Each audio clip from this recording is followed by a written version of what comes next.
តើនឹងមានអ្វីកើតឡើងប្រសិនបើមិនមានប្រទេសបារាំងសូមស្រមៃមើលអឺរ៉ុបខាងលិចដែលមានសមុទ្រធំលាតសន្ធឹងនៅកន្លែងដែលប្រទេសបារាំងគួរតែស្ថិតនៅដោយឆ្នេរសមុទ្រអាត្លង់តិកត្រូវបានភ្ជាប់ជាប់គ្នាដោយគ្មានការរំខានក្នុងផ្នែកប្រវត្តិសាស្ត្របើគ្មានប្រទេសបារាំងនោះនឹងមិនមានបដិវត្តន៍បារាំងដ៏ល្បីល្បាញដែលបង្កើតគំនិតអំពីសេរីភាពសមភាពនិងសាមគ្គីភាពដែលមានឥទ្ធិពលលើពិភពលោកឡើយមិនមានណាប៉ូឡេអុងដែលធ្វើឲ្យទ្វីបអឺរ៉ុបផ្លាស់ប្ដូរទិសដៅប្រវត្តិសាស្ត្រទេ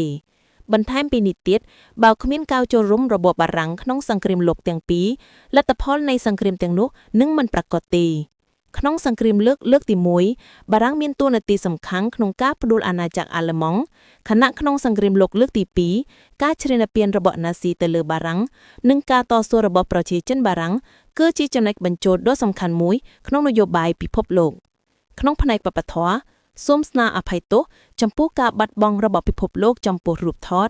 ការវះពេលវេលាស៊ីនេម៉ានិងកង់ទេសភាពទំនើប